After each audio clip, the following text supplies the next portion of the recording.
Bonjour à toutes et à tous. Bienvenue dans cette nouvelle émission des jeudis du programme consacrée cette semaine à l'école. Cette semaine est sorti un nouveau cahier de l'avenir en commun, le progrès social et humain, et qui traite donc des questions d'école. Il est disponible dans toutes les librairies au prix de 2,50 €. Il contient un questionnaire que vous pouvez remplir et vous pouvez donc contribuer au programme de la France Insoumise. Vous pouvez également librement participer à l'élaboration du programme en vous connectant sur la plateforme Nous sommes pour. Cette émission, elle est consacrée aux inégalités scolaires. L'OCDE publie régulièrement des études qui montrent que l'école française est l'un des pays qui est le plus inégalitaire parmi les pays de l'OCDE. Ça signifie que l'école ne parvient pas à compenser les inégalités liées au milieu d'origine. C'est-à-dire qu'un enfant né dans une famille modeste et peu diplômée réussit moins bien à l'école qu'un enfant qui est né dans une famille aisée et diplômée. C'est ce qu'on appelle la reproduction sociale. Cette reproduction sociale, elle met en échec le principe de méritocratie qui est au cœur de notre modèle républicain. Alors, est-il possible encore aujourd'hui de défendre la méritocratie ? Est-ce la même chose que défendre l'égalité des chances ? Comment le faire concrètement ?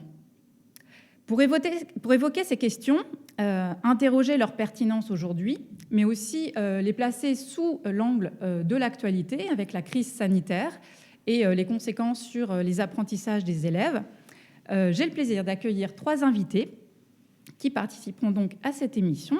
Rodrigo Arenas, qui est coprésident de la FCPE, la Fédération des conseils de parents d'élèves depuis 2018. C'est la plus importante fédération des parents d'élèves en France. Nous accueillons également Thierry Guintran, qui est professeur des écoles dans le Val-de-Marne, à Champigny. Tu es également co-secrétaire du SNUIPP-FSU du 94. Et le SNUIPP-FSU est le premier syndicat des enseignants du premier degré en France. Et nous accueillons enfin Sabine Rubin, qui est députée de la France Insoumise, de la 9e circonscription de Seine-Saint-Denis. Tu es membre de la Commission des finances et tu es très engagée sur les questions d'éducation. Alors, première question, Rodrigo Arenas. Pourquoi l'école française est-elle l'une des plus inégalitaires de l'OCDE ? Une des plus inégalitaires parce que c'est son histoire aussi. Vous l'avez rappelé, l'école française repose sur un récit collectif, une croyance générale qui consiste à penser, et tout le monde acquiesce à cette croyance-là, que l'école doit atteindre un objectif qui s'appelle l'élitisme républicain. C'est une fin en soi. C'est cette idée que l'école doit permettre à quel que soit le citoyen de la République de pouvoir accéder à l'élite de la nation, pourquoi pas en devenir le dirigeant, à condition d'en suivre une méthode, celle que vous avez décrite, qui s'appelle la méritocratie républicaine, c'est-à-dire que par le travail, on peut s'émanciper de sa condition et accéder à l'élite. Et pour cela, dans une actualité plus moderne, on a inventé ce qu'on appelle l'ascenseur social. C'est-à-dire qu'en mettant en place une série de dispositifs, on pouvait compenser les difficultés qu'on pouvait rencontrer, ce que Bourdieu définit dans tout ce qui sont les capitales culturelles, capital social, capital financier, toutes ces études sociologiques qui montrent bien qu'il y a des difficultés à s'extraire de cela et qu'on peut agir dessus à condition de mettre en place un dispositif. Cela, ça ne marche pas. Ça n'a jamais marché. Et d'ailleurs, ce n'est pas l'objectif de l'école.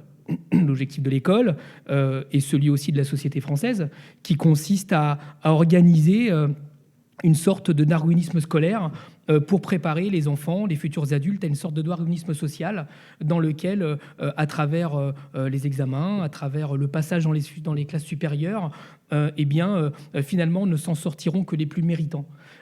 C'est cette fable-là aujourd'hui qu'il appartient de déconstruire et de proposer un autre récit. C'est-à-dire que si l'objectif sous-jacent à votre question, c'est de combattre les inégalités, il faut à la fois tirer les enseignements de ce que nous venons de vivre à travers le confinement, à travers l'école sous Covid, qui n'est pas l'école d'avant, ce n'est pas vrai. Et d'ailleurs, cette fable qui a été inventée par le gouvernement actuel, d'une certaine façon, qui consiste à dire de faire semblant qu'on peut faire l'école sous Covid comme si on n'y était pas, ça n'a pas résisté à l'épreuve des faits, et que les inégalités, parce que l'école fonctionne de cette façon-là, se sont davantage développées sous le Covid et se sont davantage structurées, mais ce n'est pas le Covid qui invente les inégalités scolaires et un fonctionnement de fait inégalitaire de l'école. Une fois qu'on dit ça, oui, il va falloir se réinventer pour celles et ceux qui sont évidemment sur une alternative à cette évidence sociologique et statistique auquel vous faites écho, que vous montrez là. Inventer une école qui n'est pas celle d'aujourd'hui, qui soit plus dans la coopération entre les élèves, qui soit plus dans des relations d'interdépendance entre différentes personnes qui font l'école, les élèves, les enseignants, les parents, les élus, les personnes qui nous ont sauvé la vie, celles qui avant étaient invisibilisées, par exemple toutes ces personnes qui font le ménage, qui sont à 90% des femmes, et ça dit des choses sur notre société aussi. Voilà, c'est comment est-ce qu'on réinvente en fait cette notion de coopération et d'interdépendance qui est nécessaire pour poser une école alternative qui réponde en fait à une question. Une question, c'est pourquoi on va à l'école ? Manifestement, la volonté d'aller à l'école pour répondre aux aspirations d'élitisme, aux aspirations à travers la méritocratie, et d'intégrer cette course sociale qui se manifeste d'ailleurs par les appétences des parents et des élèves à être dans des filières dites nobles, en méprisant les filières dites pas nobles, autrement dit les filières intellectuelles et les filières manuelles. On oppose la main et l'intellect à l'école dès le collège, en ceux qui vont partir dans le pro, ceux qui n'y feront pas. La situation des BTS en dit long, d'ailleurs, sur le fait qu'au bac général, on fait passer des examens et au BTS, on fait passer du contrôle continu tout le temps, alors que le général, on a fait des aménagements. Ça dit beaucoup de choses aussi sur la façon dont on considère les différentes catégories d'élèves et d'étudiants. Voilà, nous, en tout cas, je pense que cette école d'avant, cette école qui crée des inégalités parce que c'est son objectif, c'est comme ça qu'elle fonctionne, a collapsé. Et parce qu'elle a collapsé, ça ne veut pas dire qu'il n'y a pas d'école. Ça veut dire que les enseignants ont fait ce qu'ils ont pu, ce à quoi ils ont été formés d'ailleurs. Les élèves ont fait ce qu'ils ont pu, ce à quoi ils sont d'ailleurs destinés. Les parents ont fait ce qu'ils ont pu, en sachant qu'ils sont aussi les fruits de cette école-là. Et ben cette école-là d'avant, cette école napoléonienne dans un premier temps, où on doit prendre des ordres, on doit suivre la consigne, comme on va à l'usine après, qui se dote de cette école de clients, avec la génération Le Fric c'est chic, où l'objectif de l'école, c'est d'avoir un bon compte en banque bien garni. Tout ça a collapsé parce que ça n'a pas résisté au Covid, ça n'a pas résisté à la nécessité de coopération, à la nécessité d'interdépendance, à la nécessité en fait d'avoir une école qui apprenne à s'en sortir collectivement et non pas les uns contre les autres.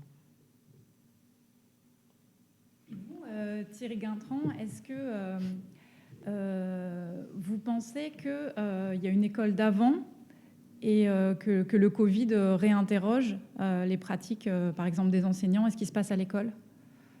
Oui, ça, c'est sûr que ça a interrogé les pratiques, ça a interrogé le fonctionnement de l'école. Moi, je partage assez, d'ailleurs, le constat général que vous faites. Évidemment que l'école... De toute façon, on n'est toujours pas sorti quand même de la crise. Voilà, il faut se dire que aujourd'hui, toujours, on est dans une situation, et on a passé, maintenant on est à la fin de l'année, on a passé une année qui était quand même très particulière. Bon, après une année précédente qui était encore plus particulière et de très loin. Bon. Moi, je voudrais repartir sur la première question que vous avez posée, sur le constat que l'école en France est une des plus inégalitaires de l'OCDE. Il y a un autre constat qu'on peut faire par rapport à l'OCDE. Alors, est-ce que c'est une corrélation, une cause, une conséquence? C'est la question qu'on peut se poser. Mais c'est que c'est aussi le pays de l'OCDE, un des pays de l'OCDE où les enseignants sont les plus mal payés. Bon. Après 15 ans de carrière, un enseignant français dans le premier degré gagne 2 797 € par mois. En Allemagne, c'est 5 527 €. Bon. Au Canada, 4 993. 4 566 en Irlande. Je parle de l'Irlande, là. Je ne parle pas du Qatar ou du Luxembourg. Bon. En moyenne, les pays de l'OCDE, le salaire est de 3 409 €. Hein. Donc, soit 600 € de plus qu'en France. Je rappelle que dans l'OCDE, il y a des pays comme la Turquie, la Corée du Sud, la Slovénie, la Grèce. Enfin, voilà. Bon. Donc, on est quand même le 6e pays le plus riche au monde. Le constat, c'est qu'on est un pays qui, justement, considère, en tout cas en termes de salaire pour ces enseignants, considère que finalement, on n'a pas à investir réellement ni dans le salaire des enseignants, ni donc dans leur formation, ni donc dans la conception des apprentissages. Et je pense qu'il y a un lien entre tout ça. On peut pas, enfin, je viens pas là simplement en tant que syndicaliste pour dire on est mal payé, on veut être payé plus, etc. C'est que tout a un lien. Si on veut avoir une école qui fonctionne différemment, il faut avoir une école qui forme différemment les enseignants, qui permette aux enseignants de pouvoir fonctionner différemment et qui permette aux enfants de pouvoir s'émanciper, effectivement avec les objectifs qu'on se fixe. Mais c'est aussi une question de moyens. Là, l'école qu'on a eue, y compris sous le Covid, c'est moi ce que j'appelle l'école low cost. C'est l'école low cost où finalement, puisque justement on ne rémunère pas les enseignants, moi je suis d'une académie où chaque année l'éducation nationale rend au concours des postes qui ne sont pas pourvus parce qu'on n'a pas suffisamment d'enseignants. Et d'ailleurs là, on n'a pas suffisamment de remplaçants. Qu'est-ce qui s'est passé ? Le ministre a dit « Vous inquiétez pas, on va embaucher des remplaçants, des étudiants avec des contrats précaires.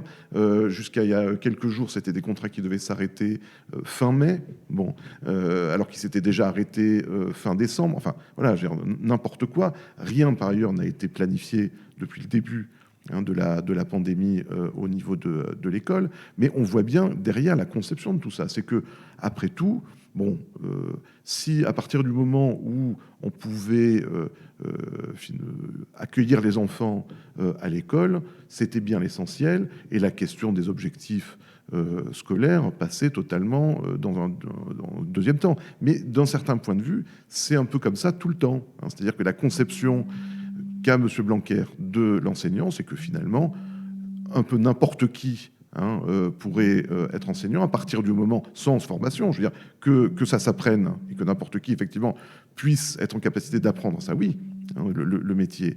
Mais là, c'est pas du tout cette idée-là. C'est que, finalement, il suffirait de répéter la leçon, du manuel officiel, de remplir les objectifs des tests de CPCE1, etc., pour pouvoir être un bon enseignant du point de vue du gouvernement. C'est ce que j'appelle, enfin du ministère, c'est ce que j'appelle l'enseignement low cost, et on en a vu aussi les conséquences là sur le terrain avec le confinement.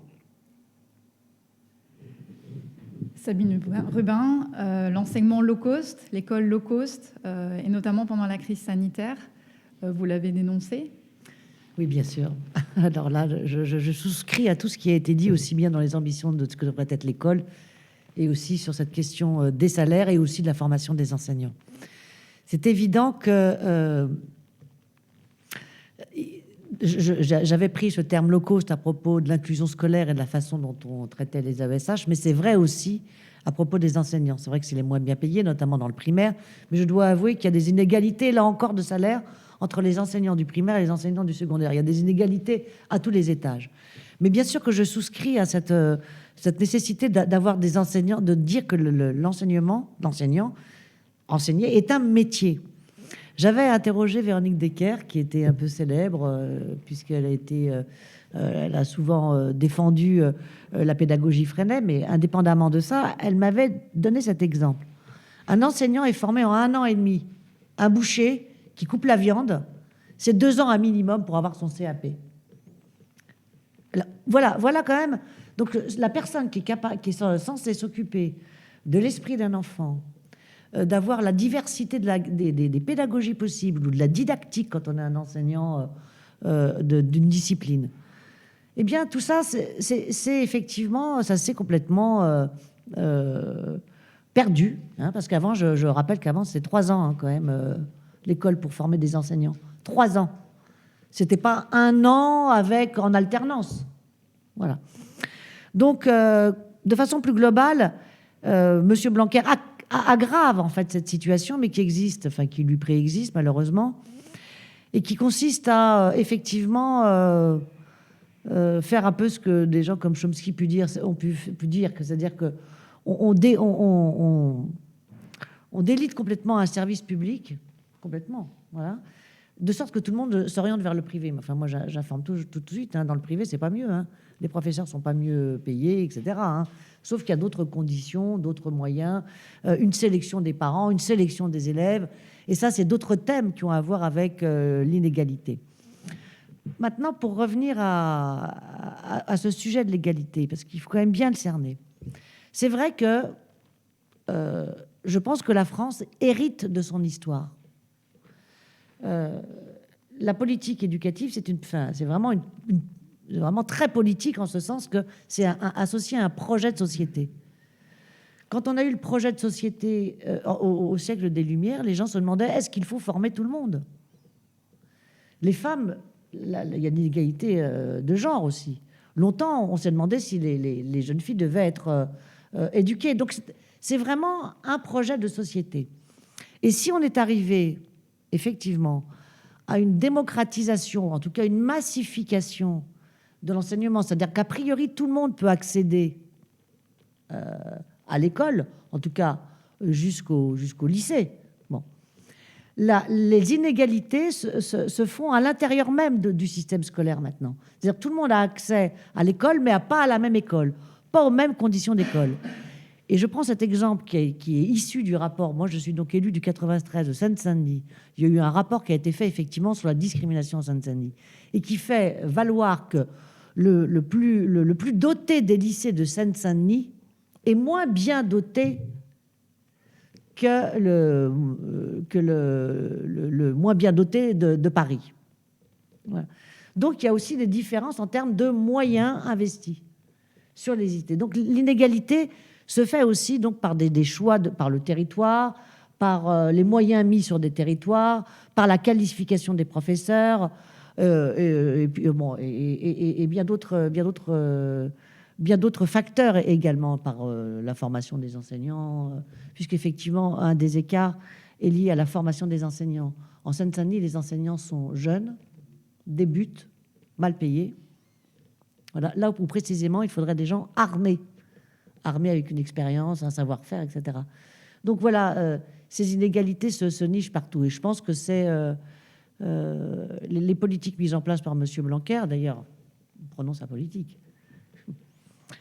C'est pas la politique qu'il a mis en place avec le dédoublement de CP dans les fameuses zones d'éducation prioritaire, par ailleurs contestée par pas mal de syndicats et d'enseignants. Non seulement c'est un pansement, mais ça aggrave les inégalités. C'est même, enfin, en voulant faire de la justice sociale, finalement, il aggrave les inégalités. Alors certes, c'est intéressant d'avoir moins d'élèves par classe. Ça, personne ne le niera. Mais parfois, il n'y a pas les locaux, donc en vérité, c'est de la co-animation. Parfois, 12 élèves par classe, ça empêche effectivement toute une dynamique scolaire. Ça empêche aussi toute une dynamique de classe. Ça empêche aussi, ce qui est très important pour les inégalités, la mixité au sein de l'école. Et pire que tout, et alors là, c'est là qu'on en revient aux professeurs et à leur formation, c'est que tu as 12 élèves par classe, mais tu adoptes ma pédagogie fondée sur les neurosciences, auquel cas je pourrais très bien devenir professeur. C'est un peu comme on fait fonctionner une machine. Vous avez un règlement sur la manière de faire leçons et cours. Voilà, qui est donc alors là, c'est vraiment le degré zéro de la pédagogie. On a une fiche technique qui sert de support aux professeurs. N'importe qui peut l'appliquer et qui, d'avoir fondé sur les neurosciences, qui limite aussi, par ailleurs, la conception de l'apprentissage de la lecture à tout simplement le déchiffrage. Voilà.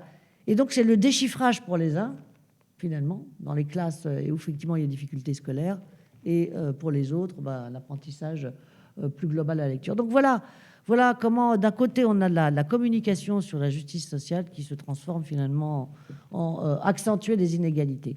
Donc, moi, je pense que où ils le font exprès, c'est-à-dire c'est quand même, il y a beaucoup d'études qui ont pointé quelles étaient les explications et les facteurs d'inégalité dans les écoles.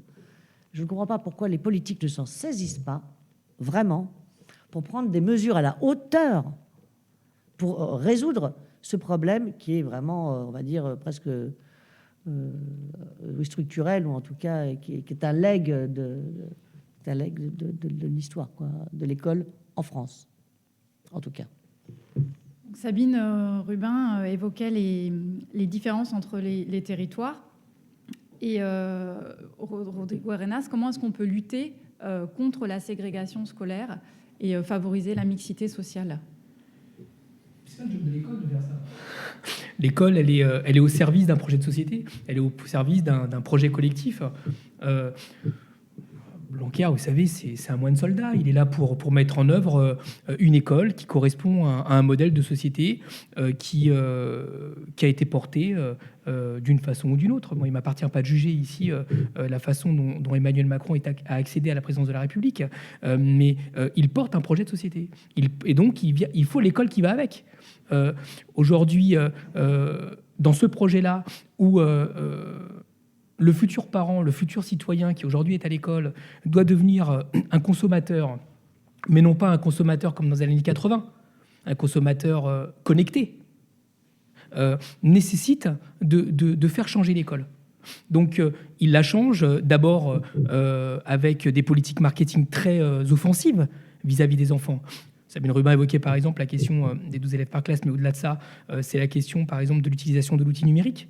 C'est-à-dire qu'on a équipé massivement les élèves et les familles aussi, avec des outils numériques sans s'interroger sur les impacts en termes de santé publique.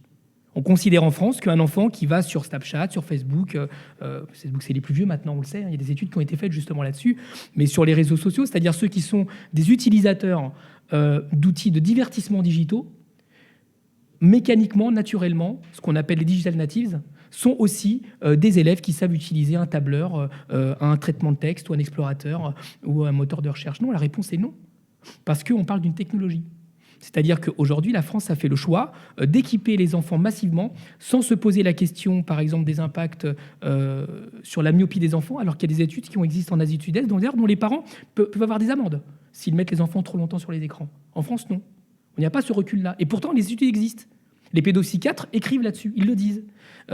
En France, on sait que quand on est face à un écran, l'organisation du texte sur l'écran, que ce soit une tablette ou un ordinateur, la police de caractère qui est utilisée, qui peut exclure par exemple les enfants dyslexiques, le chapitrage, l'organisation, on a plus accès à une information, mais pas forcément à une compréhension qu'on a parce que culturellement, nous avons été éduqués à comprendre un texte écrit, mais pas forcément comprendre ce qu'il y a sur un support numérique. Et pourtant, pendant le confinement, l'orientation a été d'équiper massivement les enfants. Pourquoi je dis ça? C'est que le corollaire de suréquiper les enfants sans avoir cette notion d'impact en termes de santé publique, mais aussi en termes de rapport à son environnement, qui est l'environnement soit immédiat, soit lointain, parce que le numérique connecte les enfants à la terre entière, comme les adultes d'ailleurs. Le numérique a amené une révolution dans notre pays, mais à l'échelle planétaire, comme l'imprimerie l'a fait en son temps. C'est-à-dire que le rapport de l'espace et au temps s'est réduit, le rapport aux connaissances et au savoir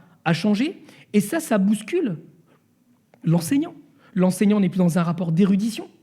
Wikipédia existe, Google existe. L'enseignant est bousculé sur une quête de sens. Et dans le même temps, on a accéléré la commercialisation de l'école, c'est-à-dire que l'école ne répond plus aux besoins des élèves et donc des parents. D'ailleurs, nous avons fait un sondage de la FCPE à ce titre-là. Plus de 80% des parents sont dans des parcours individuels par rapport à l'école. C'est-à-dire que les parents disent l'école fait ce qu'elle peut, et pour le reste, j'ai soit de l'argent pour payer des cours particuliers ou payer des écoles privées, le cas échéant, soit mon réseau de travail, mes copains, mes amis, tout mon réseau permettra à mon gamin d'avoir une issue individuelle, positive, c'est-à-dire avoir un boulot, avoir un compte en banque, etc., en sortant d'école. C'est-à-dire que les relations individuelles et le sauf qui peut a pris le pas sur les intérêts collectifs et les luttes collectives.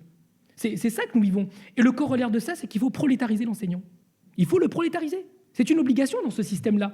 Parce que si vous ne le faites pas, si on ne prolétarise pas les enseignants, c'est-à-dire que si on ne les dépossède pas de leur savoir-faire, de leur savoir-être, de leurs compétences finalement, mais qui ne sont pas des compétences économiques, qui ne sont pas des compétences commerciales, ce sont des compétences de sens.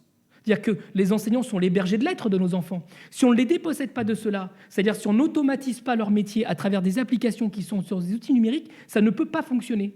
Sabine Rubin évoquait tout à l'heure les méthodes pédagogiques qui sont calquées, qui sont uniformisées, qui sont homogénéisées, les attendus des élèves, les évaluations qui doivent être identiques et homogènes à l'échelle d'un territoire national, en ne tenant même pas compte du privé, du public, du pro, etc., des territoires aussi et des cultures locales. C'est-à-dire que cette nécessité d'homogénéisation est le corollaire d'une économie de la surveillance dans laquelle tout le monde est plongé et dans lequel l'école doit préparer. L'école a changé parce que la société a changé. Et la société a changé parce qu'on lui demande de changer pour répondre à un système économique qui n'est pas celui des années 80, qui n'est pas celui des années 2000, qui est un système vraiment différent. Et en cela, le gouvernement actuel et le pouvoir en place est dans un entre-deux de être à la fois un gouvernement du XXe siècle à travers les méthodes, parce qu'il doit quand même préserver l'école qu'on connaissait avant, et une école du XXIe siècle qui ne rentre pas par par le chemin de l'émancipation, mais qui rentre par le chemin, d'une certaine façon, de l'asservissement à un système économique, politique et social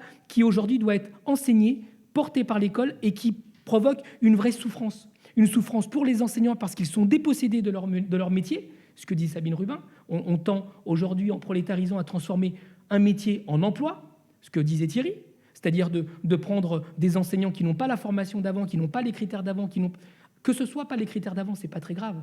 Mais ce qui est terrible dans cette histoire-là, c'est que les critères nouveaux tendent à faire disparaître le métier pour devenir un emploi. Et cette ubérisation de l'école, elle est en route, elle est en marche, sans jeu de mots. Elle est en marche parce que c'est un besoin.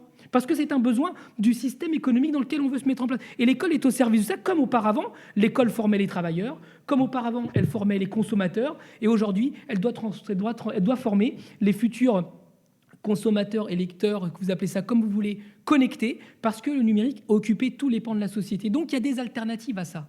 Il y a des alternatives, mais qui ne peuvent pas être des alternatives qui nécessitent d'aménager l'existant. Il faut des alternatives aujourd'hui qui soient clairement disruptives, c'est-à-dire des alternatives aujourd'hui qui clairement se positionnent dans un autre projet de société. Et donc un autre projet de société nécessite aussi un autre projet d'école. Et aujourd'hui, manifestement, la France n'y est pas prête, puisque dans le confinement, pour l'essentiel, les mesures qui ont été mises en place ont plutôt consisté à essayer de retrouver l'école d'avant le Covid, plutôt que de donner les moyens en fait à ces enseignants, à ses élèves, à ses parents, à ses élus, qui ont inventé des nouvelles formes d'école, qui ont répondu aux enjeux auxquels on était confrontés, enjeux sanitaires, enjeux économiques, enjeux sociétaux, mais aussi d'essayer d'en faire un système. Qu'est-ce que je veux dire par là, et je me fermerai là-dessus, c'est qu'on essaye encore d'inventer des dispositifs, mais une série de dispositifs, ça ne fait pas un système scolaire, parce que le système scolaire, fondamentalement, n'a pas été attaqué, et on n'a pas encore engagé, contrairement à ce qu'on pense, l'acte 2 du bouleversement de l'école, qui consiste à en finir manifestement avec la prolétarisation des enseignants et qui consiste manifestement à rendre des enfants interconnectés dont les frontières hexagonales ne seront plus leur univers connu. C'est pas très grave. L'important, c'est de se le dire, de le comprendre, et est-ce qu'on en est d'accord? Donc, encore une fois, c'est un problème de sens. Pourquoi on envoie nos enfants à l'école? Pourquoi les enseignants vont faire ce métier-là quand on est, par exemple, prof agrégé et qu'on commence à 1 700 balles par mois? Excusez-moi, ça ne donne pas envie. Thierry Guintran a raison là-dessus. La question de la rémunération dans une société monétisée, ça dit aussi beaucoup sur ce qu'on considère les enseignants. Est-ce qu'il faut les augmenter? Il ne m'appartient pas de le dire. Mais ce qui est sûr, c'est que dans la société actuelle, dans laquelle le compte en banque dit ce que nous sommes, eh bien, le niveau des rémunérations des enseignants doit changer. Il doit changer vers le haut, parce qu'on ne peut pas dire aux enfants, à l'école, travaille, tu auras un bon salaire à la fin, et que l'enfant dise que toi, t'es prof, t'as fait 5 ans d'études, par contre tu commences à 1 700 € avec 5 ans d'études en passant un concours super dur. Il y a quelque chose qui ne matche pas. Il y a une désynchronisation dans l'école entre la façon dont elle fonctionne et les enjeux auxquels sont confrontés nos enfants. Les enjeux scolaires, les enjeux sociétaux, les enjeux environnementaux, c'est-à-dire le monde que nous leur livrons. Et aujourd'hui, il y a un fait, c'est que l'école ne prépare pas nos enfants à l'avenir, c'est-à-dire qu'elle ne leur donne pas les outils, et les enseignants ne peuvent pas leur donner, parce qu'ils n'ont pas été formés à cela, on ne leur donne pas les outils de sauver le futur. Et s'il y a une crise de sens à l'école, et si on ne s'attaque pas à cette crise de sens, on pourra faire toutes les réformes du monde, on n'apportera pas une école dans laquelle les enfants seront heureux, parce que moi je suis un parent d'élève, je suis un papa comme tout le monde. Mon objectif quand je mets mes enfants à l'école, c'est pour qu'ils soient heureux, et c'est pas forcément pour qu'ils roulent en Cadillac comme dans les clips des années 80, et en particulier avec ces clips sexistes et machistes qu'on peut voir à des heures de grande antenne. On a évoqué plusieurs fois le numérique et l'informatique. La crise sanitaire a été l'occasion d'introduire des nouveaux outils à l'école, d'équiper parfois les familles.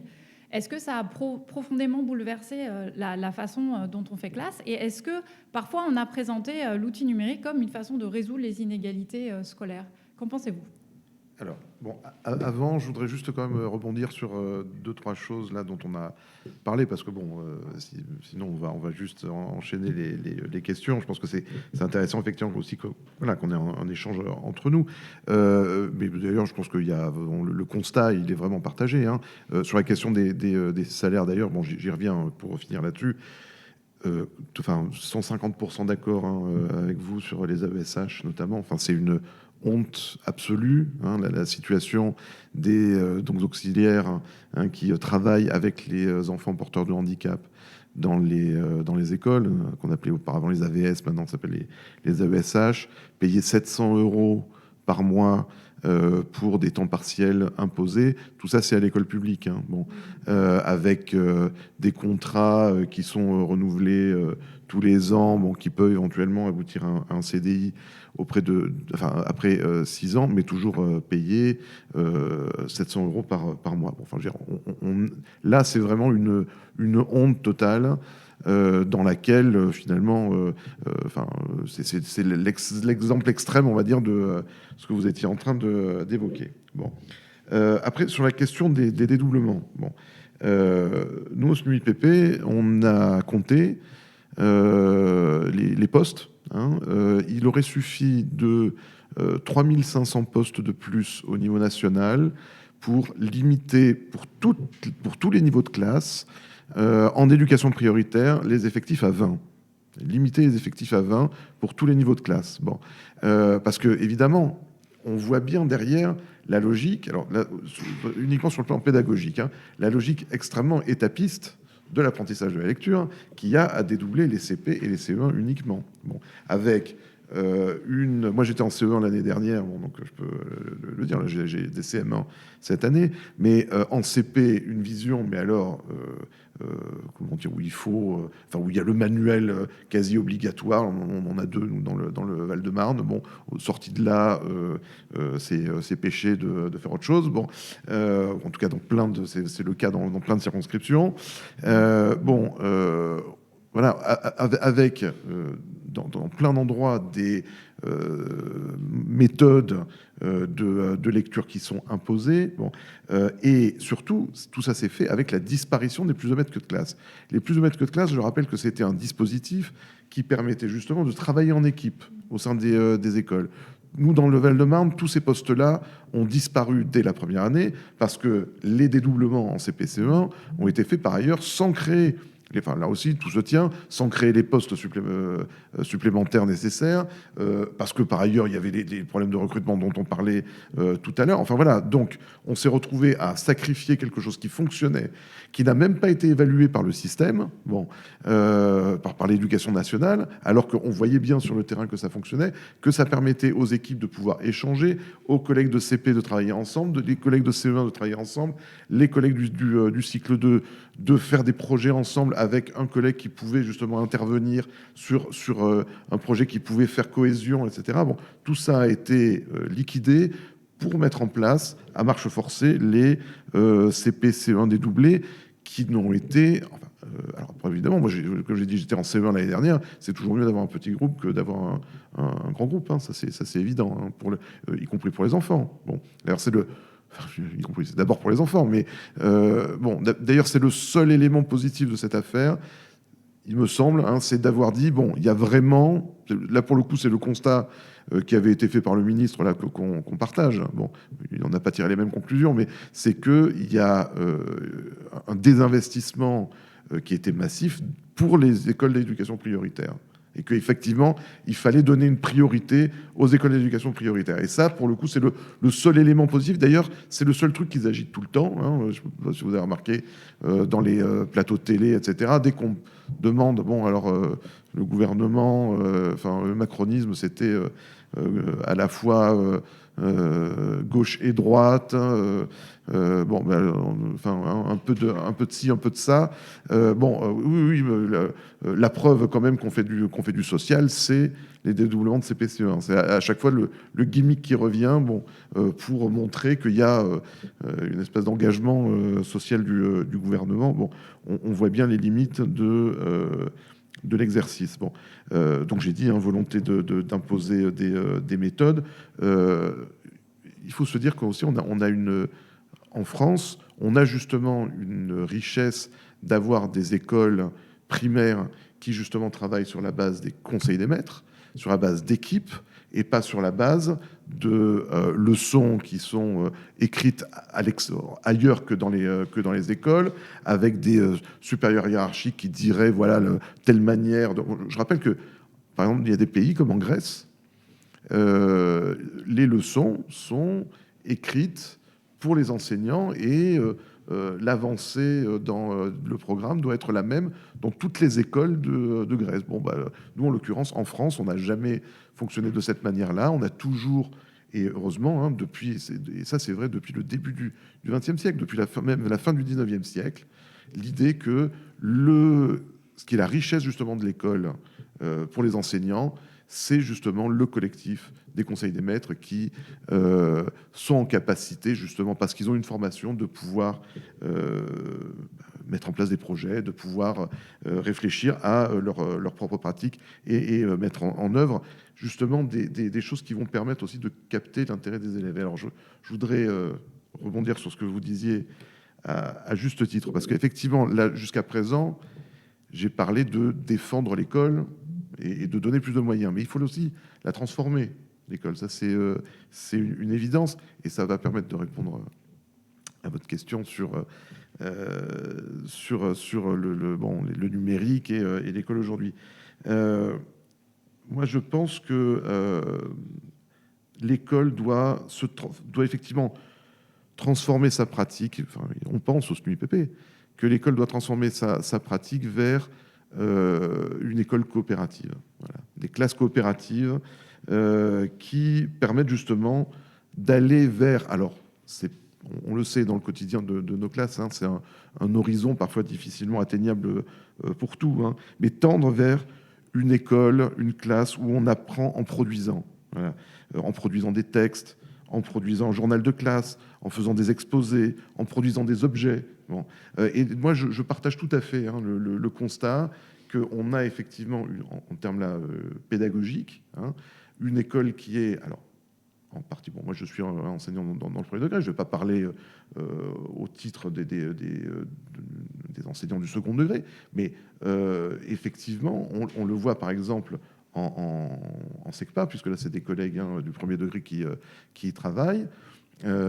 Effectivement, le fait de donner du sens aux apprentissages, y compris d'ailleurs en produisant des choses, c'est quelque chose qui permet à des enfants qui sinon décrocheraient au collège, hein, où il y a effectivement encore une culture qui est très marquée par l'enseignement universitaire. C'est vrai que les lycées en France ont été faits comme des petites universités, les collèges ont été faits comme des petits lycées, hein, y compris dans une certaine conception pédagogique. Là, les SECPA, par exemple, permettent de raccrocher des élèves qui sont en échec, hein, pour pouvoir justement apprendre en produisant. Et qu'est-ce que ça montre? Ça montre qu'effectivement, là, on ne peut pas, et ça c'est justement une rupture avec le discours du ministre, on ne peut pas être dans la simple transmission. Voilà. On n'apprend pas simplement par la transmission. Alors parfois, elle reste nécessaire. Hein. C'est sûr qu'il y a des domaines à l'école où on est beaucoup dans on va dire, une transmission relativement verticale. C'est vrai que l'histoire, par exemple, bon, c'est aussi, notamment à l'école primaire, raconter des histoires aux enfants. Bon, c'est aussi raconter le passé. Et ils adorent ça. Hein. Bon. Mais sauf que ça, ce n'est pas... Enfin, c'est ni possible ni souhaitable dans tous les domaines. Bon, au contraire, l'objectif, c'est de rendre l'enfant le plus acteur de ces apprentissages possibles. Et pourquoi est-ce que c'est vital pour l'école? Parce qu'effectivement, maintenant, on est avec des enfants qui savent utiliser Internet. Si on est uniquement dans la transmission, et les familles aussi, si on est uniquement dans la transmission d'informations, qu'est-ce qu'on apporte de plus finalement qu'une page Wikipédia ou que YouTube? Enfin, moi j'ai des enfants, hein, ils sont tous les deux en CE1, bon, ils savent utiliser hein, YouTube, les petites vidéos, les machins, Internet, etc. Je veux dire, il y a une richesse, un accès maintenant une tonne d'informations pour les enfants, y compris dès le plus jeune âge, qui est gigantesque, je veux dire, par rapport à l'époque où nous, on pouvait regarder éventuellement les dictionnaires, les planisphères, etc. Aujourd'hui, les enfants ont accès à une richesse d'informations qui est gigantesque. Bon. Donc si l'école n'est là que pour, on va dire, ressasser en moins bien... Alors soit, effectivement, elle ressasse en moins bien ce qui peut être vu par ailleurs sur Internet, ou alors elle ne serait là que pour apprendre quelques techniques de base.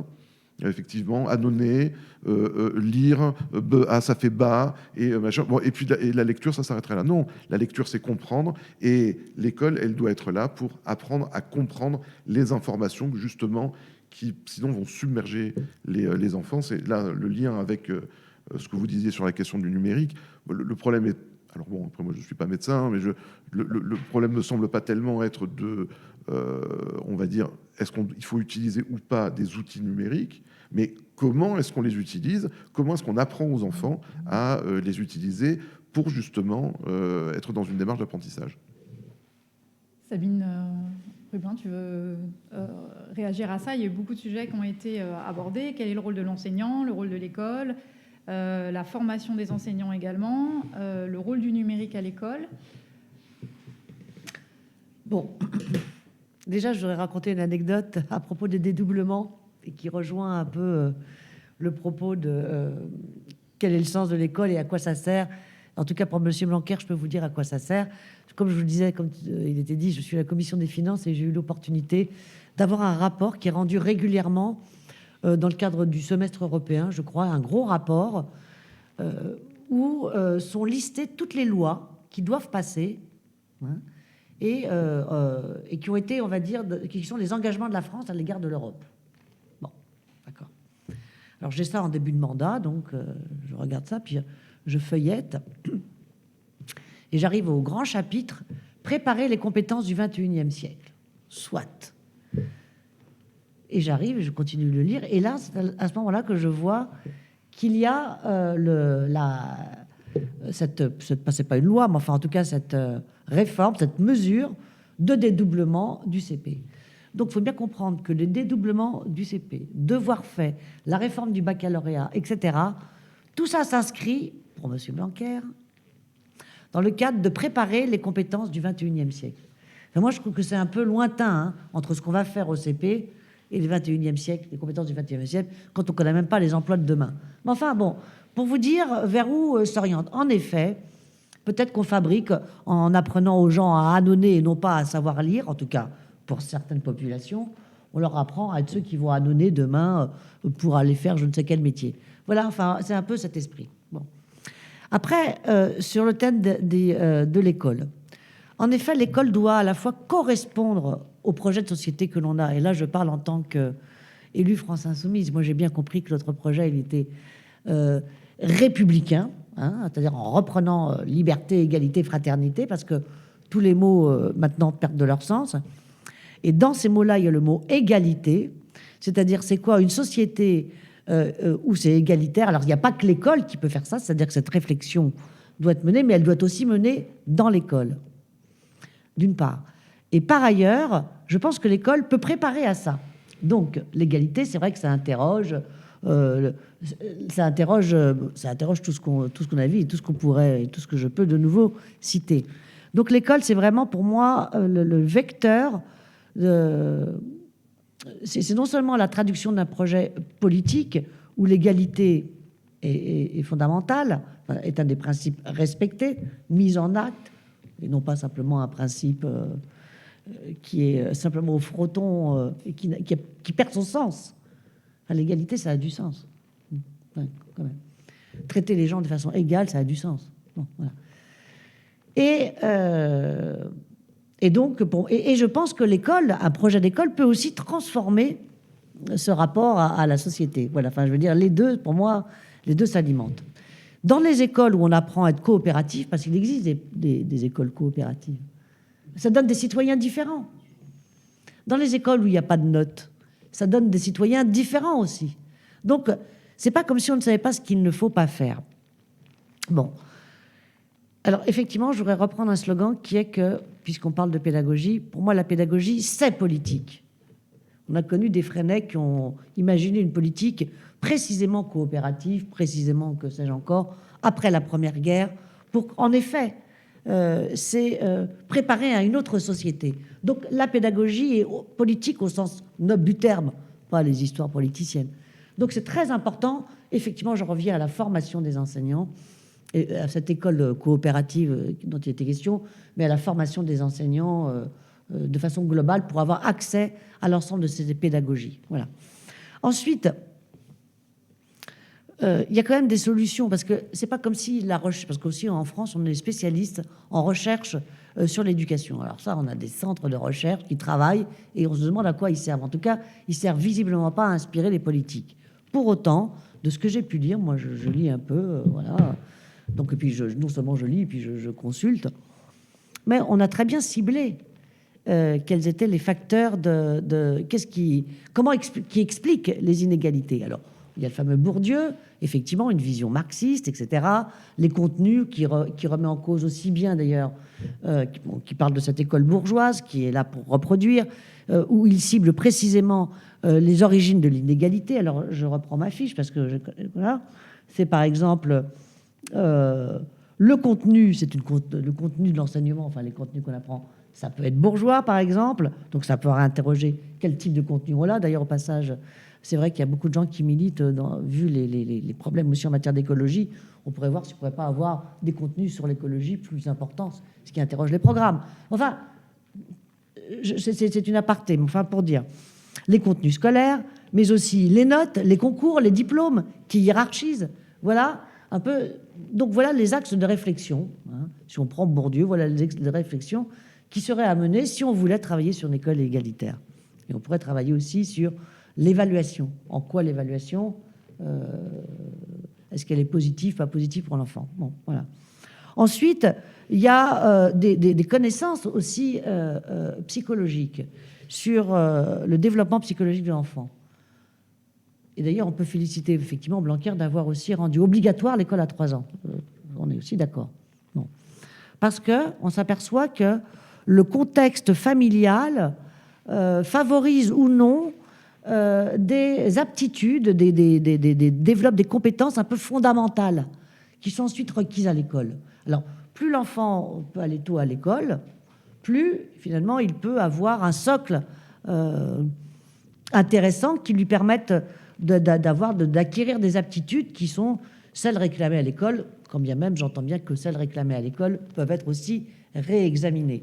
Donc, c'est pas comme si, je vous dis, on n'avait pas le contexte. On a aussi des gens qui disent que les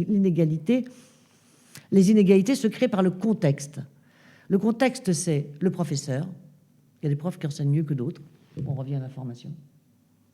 La classe, la mixité. On en revient à la mixité. L'établissement, on en revient à la carte scolaire, qui est un autre sujet, mais qui est un vrai sujet. Alors, la carte scolaire, telle que c'est appliquée actuellement, et puis dans l'état d'esprit actuel, c'est vrai que la carte scolaire qui a été mise en œuvre, puis est mise en œuvre, en vérité, on peut la contester en ce sens que tout le monde essaie de la contourner. Ah, mais c'est normal. On va contourner une école qui est aussi déshabillée à ce point. Donc c'est normal que tout le monde la contourne. Mais le jour où on rend l'école publique, on prend l'argent en privé, on met l'école publique, avec tous ces axes donc d'intervention, là, pour le coup, il y aurait peut-être moins de contournement. Mais enfin, bon, voilà. Donc, c'est pas comme si on ne savait pas quoi faire. Alors, moi, du coup, je me suis fait un peu le tableau à la Prévert, la liste des choses qu'il faudrait au moins activer, à minimum. Voilà.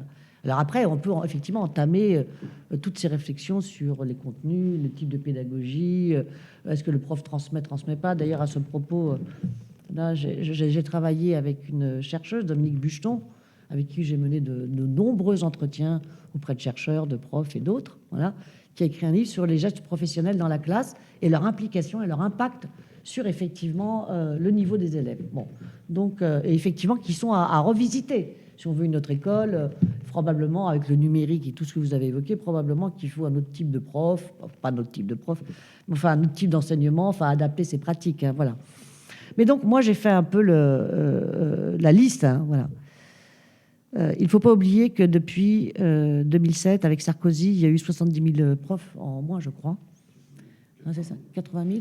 Que Hollande a tout juste rattrapé le coup, à peine. Bon, voilà. 50 000, voilà. Et que M. Blanquer n'a rien rattrapé du tout, puisque avec son histoire de dédoublement, il a tout mis, les recrutements de profs, dans le dédoublement des classes, déshabillant complètement le secondaire, qui lui aussi, là, c'est pas 25 élèves par classe, c'est 38 parfois. Bon, donc... Ouais. La maternelle et les zones banales, au moins au départ des En effet. C'est vrai que 30 élèves en maternelle, ça n'interroge personne. Enfin, pour donner et habituer un enfant à l'école, lui donner le goût de l'école, enfin, franchement, ça... Bon, bref, en tout cas, voilà. Donc, recrutement d'un grand nombre d'enseignants. Ça va de pair, effectivement, pour reprendre ce que tu disais, Rodrigo, ça va de pair avec le salaire. Enfin, je veux dire, on ne peut pas payer les gens comme ça au lance-pierre, quoi. Je veux dire, c'est déqualification, donc ça doit être reconnu par, effectivement, un salaire. Alors là, j'avertis tout de suite les professeurs avec le projet de loi qu'ils nous font de mettre dans la Constitution le fait qu'il n'y aurait jamais d'augmentation de 0,7% des dépenses publiques de l'État. On est mal parti avec eux. Enfin, c'est un vrai sujet. Donc, des enseignants pour avoir des enseignants formés. Donc, la formation des enseignants. Mais aussi, ce qui garantit aussi les inégalités, c'est d'avoir un climat scolaire favorable. Et pour cela, et là je parle du secondaire, pour cela il faut quand même avoir une vie scolaire qui ne soit pas complètement déshabillée. Il faut des conseillers d'éducation, il faut enfin bref, il faut du personnel, quoi. Il faut du personnel en nombre. Il faut aussi aider les directeurs d'école. Là, on parle des directeurs d'école, mais enfin, comment peut-on être un directeur d'école qui a le temps de s'occuper, d'aller voir les parents? Essentiel. Les parents sont un maillon essentiel pour la réussite de l'école. Tous les dispositifs d'appui individuel, qui coûtent très cher par ailleurs, coup de pouce, que sais-je encore, n'ont aucun effet si les parents ne sont pas associés et partie prenante.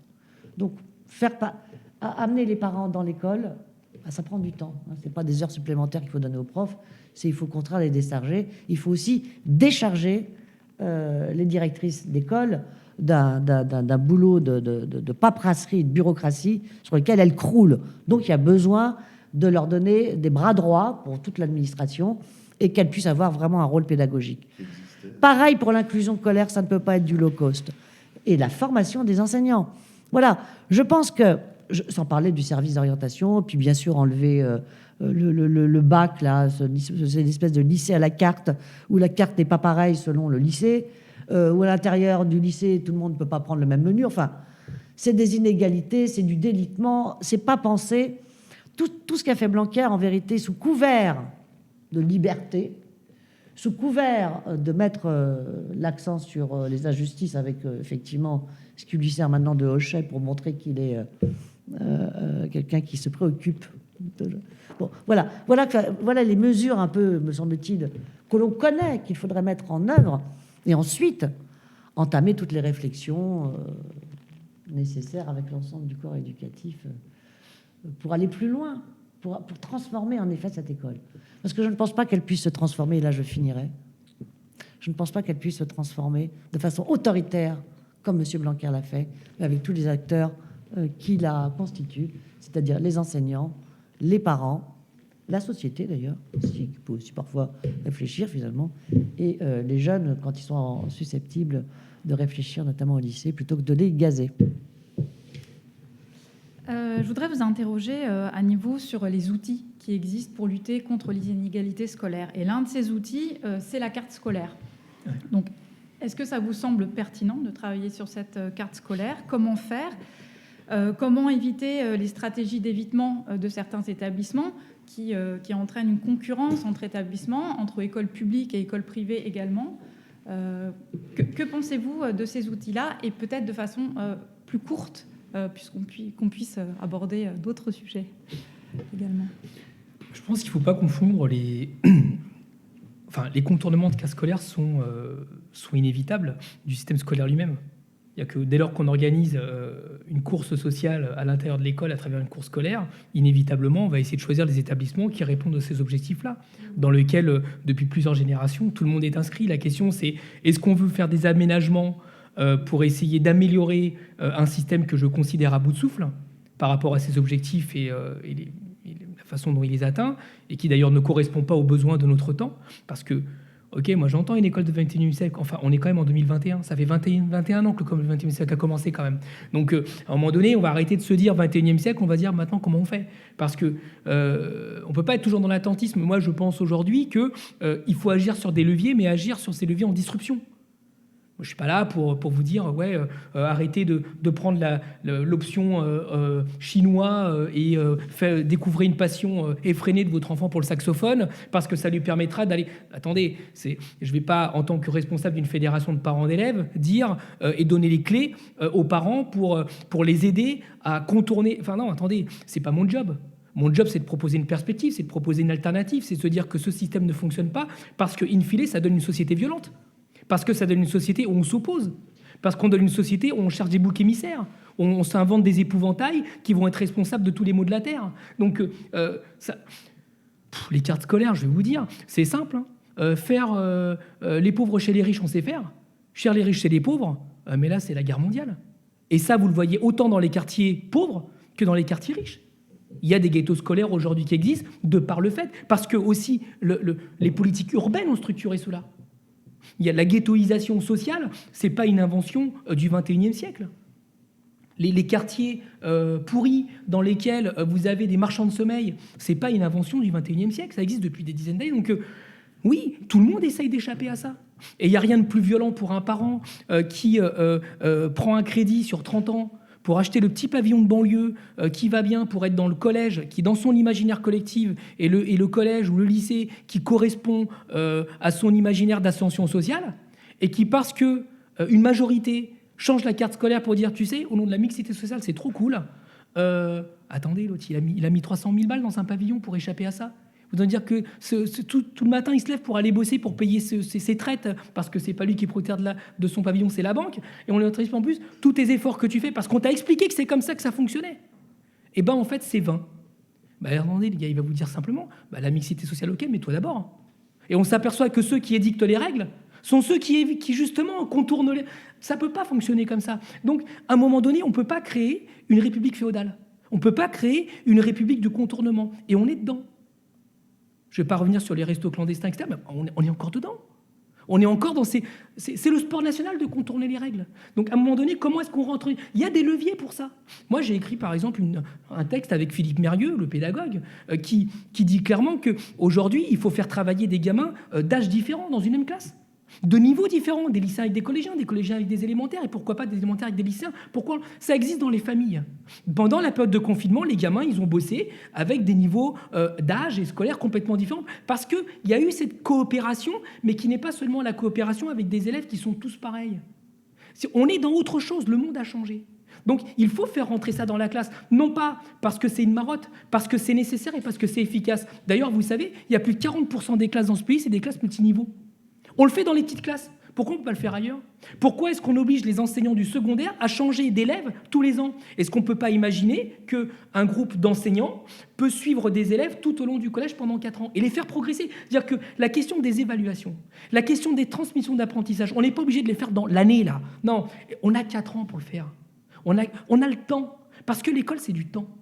L'école, c'est pas l'école, c'est pas Facebook, c'est pas Twitter. L'école, c'est autre chose. Les enseignants, ils ne transmettent pas de l'immédiateté.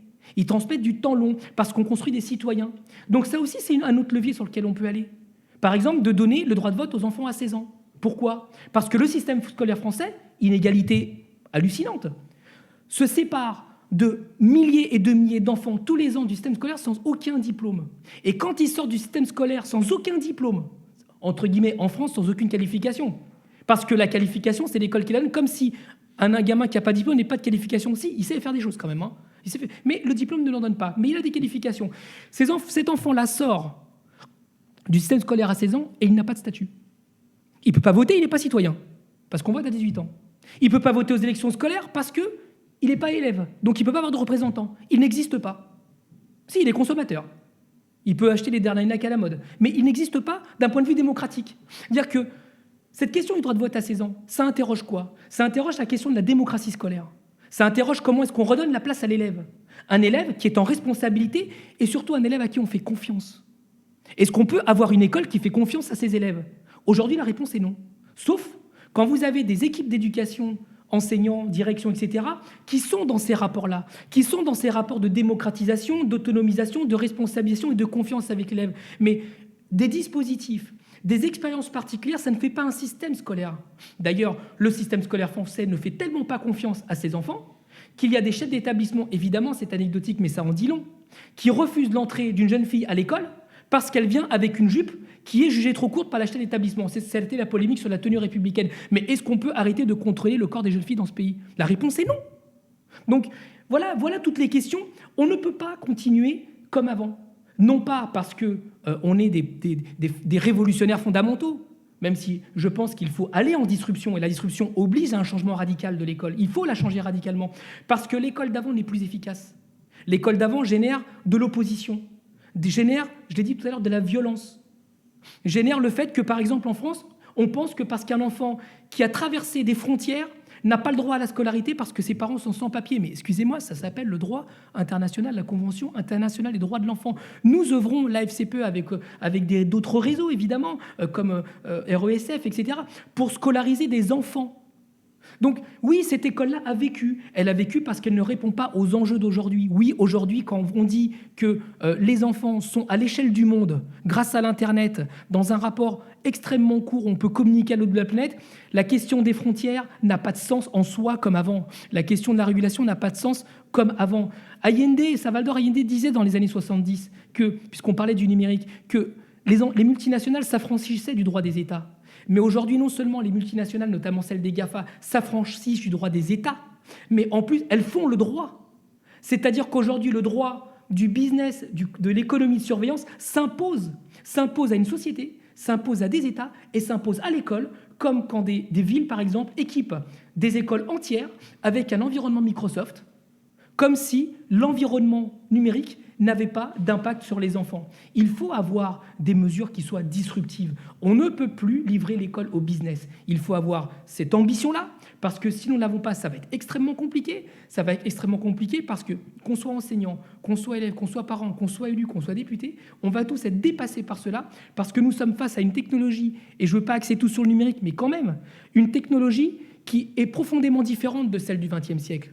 Parce qu'aujourd'hui, les algorithmes de fonctionnement des outils numériques dont nous utilisons à l'école se développent par eux-mêmes. Les concepteurs des algorithmes n'ont plus de prise sur ce qu'ils ont inventé. Aujourd'hui, ça sera mon dernier exemple sur la question que vous m'avez posée. Mais vous posez des questions qui amènent à des grands développements. Vous êtes un peu responsable de cela aussi, et c'est très bien. On considère que le bac sanctionne l'année terminale. Non, le bac sanctionne une scolarité. Ce stylo que je tiens est une technologie. On a inventé un stylo qui est une technologie.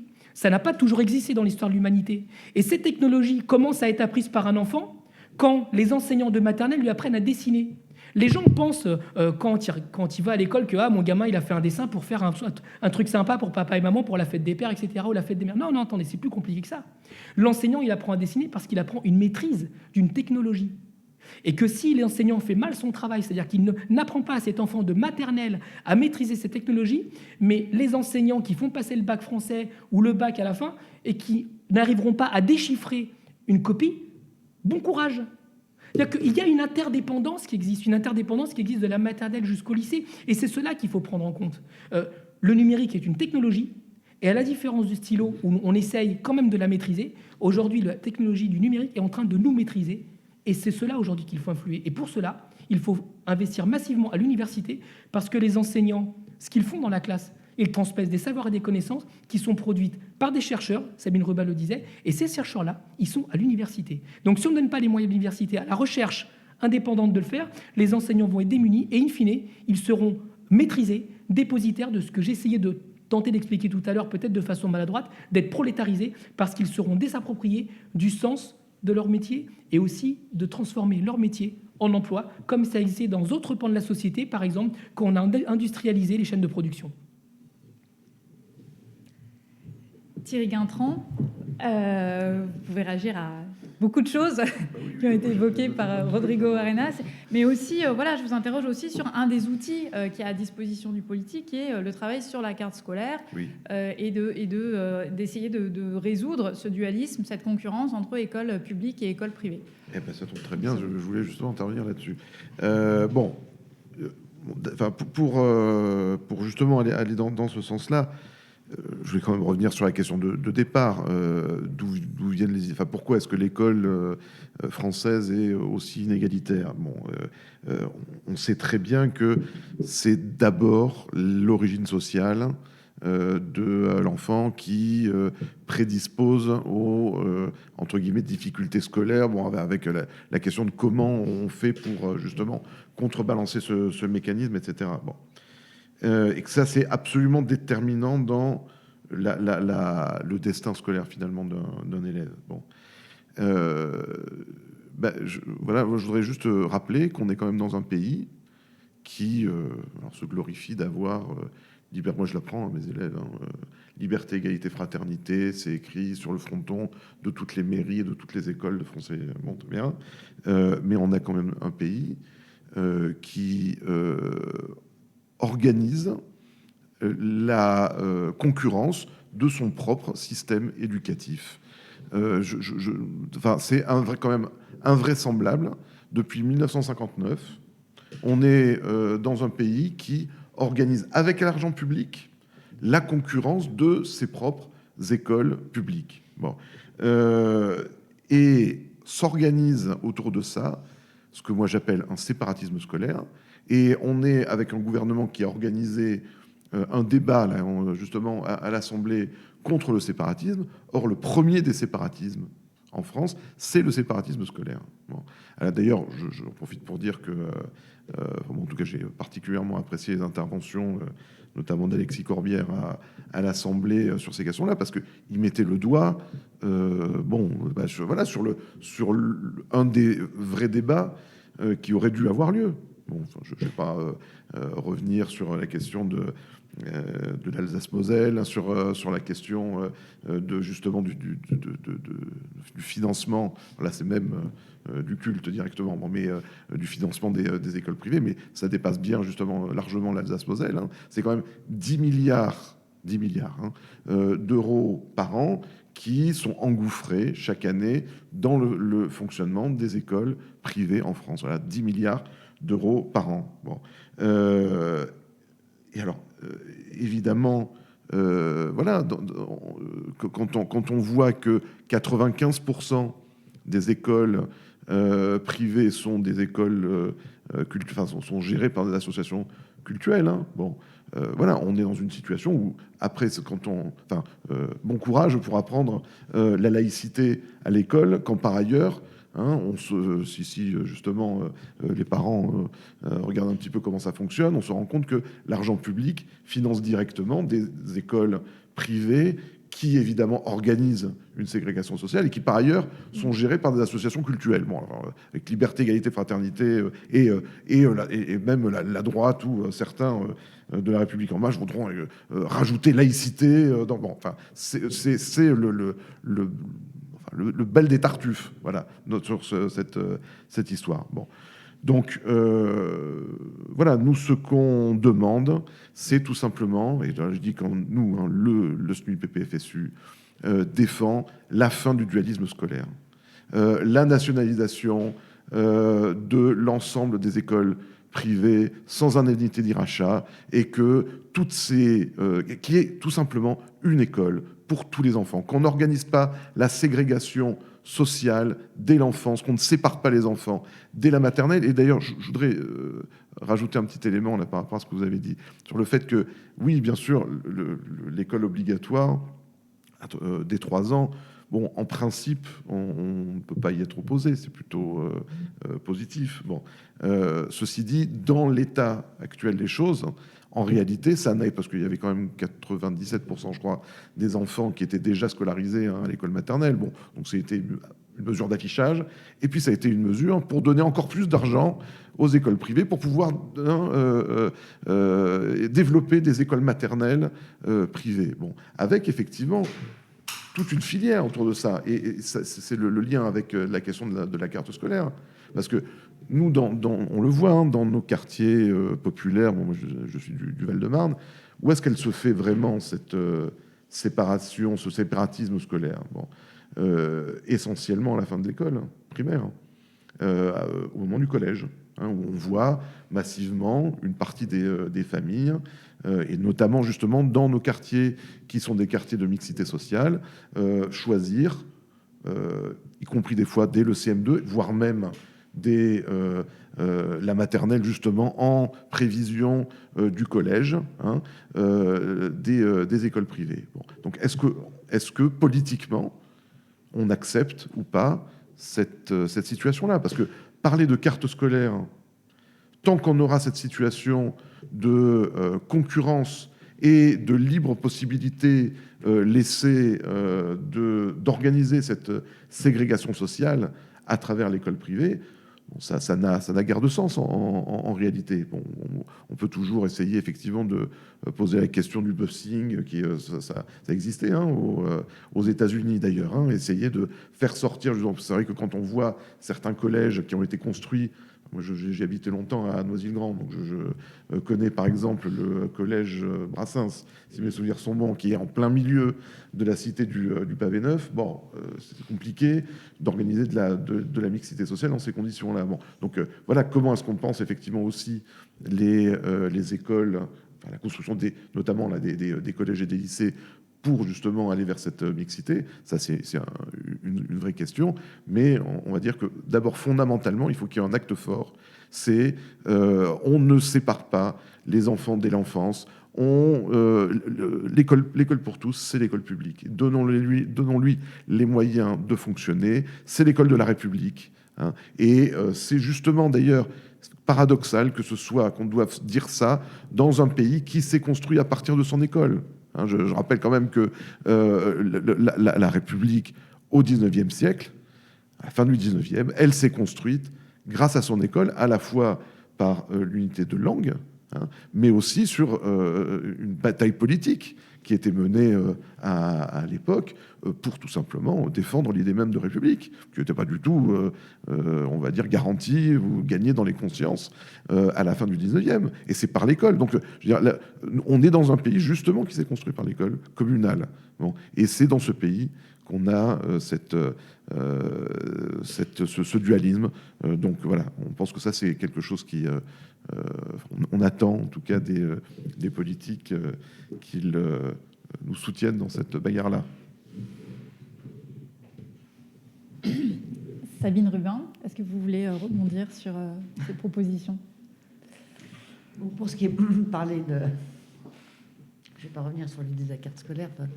Vous en avez très bien parlé. Effectivement, d'une part, si on s'inscrit dans une logique de compétition, celle-là même que l'on veut arrêter, comment faire effectivement pour que les gens n'aient plus envie de contourner? Pour que les gens n'aient plus envie de contourner, d'ailleurs, effectivement, il faut des politiques qui donnent non pas la possibilité de contourner en donnant tant d'argent au privé, mais qui renforcent un public qui donne envie, quoi, donner envie d'une école publique. Maintenant, on ne peut pas... de toute façon, la carte scolaire, donc, finalement, elle ne vise pas son objectif, précisément parce qu'elle produit le contournement. Et on peut espérer qu'une autre école évite ça. Mais la mixité, on va dire, l'hétérogénéité souhaitée dans les écoles et souhaitée dans la société, la mixité, etc., ça n'est pas qu'une question d'école, c'est aussi une question d'urbanisme. Donc, de toute façon, il y aurait des choses à voir aussi dans le long terme, c'est-à-dire quel transport, quel logement, quelle mixité. Enfin, c'est aussi un problème d'aménagement, quoi. Hein, voilà. Donc, l'école ne peut pas tout faire pour traiter ce problème-là. Mais, bon, en tout cas, c'est une chose à réfléchir, un outil parmi d'autres, un instrument parmi d'autres, on va dire, pour créer la mixité, laquelle est nécessaire à l'égalité, et surtout l'égalité, mais surtout à l'élévation du niveau de tous et à la connaissance mutuelle. Voilà. Derrière le mot égalité, je mets le mot émancipation. Et pour moi, émanciper, c'est pas que le fils d'ouvrier devienne médecin, c'est que le fils de médecin puisse devenir boulanger. Je m'en étais émue d'ailleurs auprès de de l'actuel porte-parole du gouvernement lors de la loi qu'il défendait à l'époque, quand il était député, la loi sur la loi Parcoursup. Voilà. Je dis, vous savez, Monsieur Attal, l'émancipation, pour moi, c'est, au sens étymologique du terme, sortir de son milieu familial. Voilà. Que l'école puisse permettre de voir autre chose que ce qu'on voit dans le milieu familial. Donc voilà. Donc ça peut être, si je suis un fils de médecin, eh bien je peux devenir boulanger. Voilà, parce que j'aime faire du pain. Voilà. Donc c'est aussi toutes ces de devenir un homme libre. Pour moi, égalité donc avec ce mot émancipation, je dis au sens étymologique. Voilà. Bon, après, donc carte scolaire, mais formation des professeurs en nombre pour atteindre des petits seuils. On a tous les outils, on a tous les leviers pour commencer à faire une école où le mot égalité, donc qui est devenu qu'un simple slogan, comme liberté d'ailleurs, puisque avec la loi sécurité, puis avec la loi séparatiste, la fraternité, tout ça c'est disparaît, alors l'égalité avec, hein. De toute façon, ça ne reste que des mots. Et il faut bien que les gens le comprennent, quoi. Enfin, je veux dire, personne ne vit la liberté, l'égalité, la fraternité actuellement. Ça reste vraiment des principes. Alors, c'est pas parce que ça reste des principes, il ne faut pas les réactiver. Leur redonner, c'est un peu comme en amour, on dit je veux des preuves d'amour. Il faut aussi donner des preuves, des actes, des politiques qui vraiment travaillent à ce qu'elles deviennent des réalités. Et en disant ça, j'insiste sur ce dernier mot, travail avec l'ensemble des acteurs concernés. Le politique seul ne peut pas penser tout seul une politique, il n'est pas concerné. On a du Blanquer avec une idéologie un peu hasardeuse, mais en effet qui correspond quand même à un projet de société, c'est-à-dire devenir tous des robots ou des prolétaires qui ne pensent plus au service de sa société. C'est ça les compétences pour le XXIe siècle qu'il nous promet. Mais ce n'est pas celle que je veux pour l'être humain en général et nos sociétés en particulier, et la France en particulier. Bon. Alors, on arrive au terme de cette émission. Donc, je vous propose de chacun avoir un mot de la fin pendant 5 minutes. 5 minutes. Au du début, chacun. Comme vous le souhaitez. Disait Coluche. En fait, tout ce qu'on dit là, c'est il y a deux chemins. Soit on essaye d'imaginer des choses, des nouvelles cartes scolaires, des nouveaux aménagements de temps de travail, des nouvelles grilles de salaire. Mais si c'est pour reproduire les mêmes turpitudes, d'une certaine façon, ou les mêmes impasses, on peut le faire. On peut le faire. D'ailleurs, on le fait. Mais c'est pas ça. Je pense pas que ce soit ce que demandent nos enfants. Voilà. Je pense que manifestement, ce que demandent nos enfants, c'est qu'on ose. Mais pour oser, il va falloir changer d'imaginaire. Parce qu'on a l'obligation de se construire un nouveau récit scolaire. On a l'obligation de se construire une nouvelle histoire collective.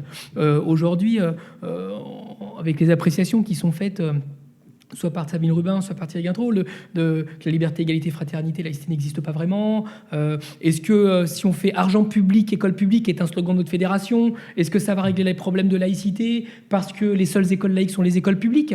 Voilà, il faut le dire. Enfin, les écoles privées confessionnelles, les enfants vont à l'école, ils voient des signes ostentatoires dans les classes, des photos de dirigeants religieux comme le pape, etc., dans les salles de classe.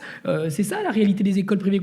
Est-ce que simplement réorienter l'argent public vers les écoles publiques pour faire la même chose, est-ce que c'est cela? Il ne me semble pas que ce soit ce que demandent nos enfants. Je pense que nos enfants nous demandent d'oser être disruptifs, d'oser inventer un nouveau récit collectif. Alors je pense, pour travailler aussi avec les lycéens, notamment depuis de nombreuses années, parce qu'il faut les écouter, il faut les entendre aussi, et essayer de faire, quand nous sommes en responsabilité, ce qui est nécessaire pour leur permettre de sauver le futur. Je pense que c'est nécessaire. Oui, je pense qu'il faut une école qui soit une école qui fasse de la coopération, mais pas une coopération pour être plus efficace forcément, parce qu'il faut tenir compte des interdépendances aussi. Il y a que aujourd'hui, le Covid l'a dit, la question des interdépendances nous ramène par exemple à l'écologie, à la question du spécisme. Est-ce que l'être humain aujourd'hui a le droit d'être au-dessus de la chaîne alimentaire et de faire de la souffrance animale qui se retrouve dans les cantines scolaires? La réponse pour les enfants semble être non. Est-ce qu'on peut imaginer autre chose? Est-ce qu'on peut imaginer des sanitaires qui respectent les jeunes filles?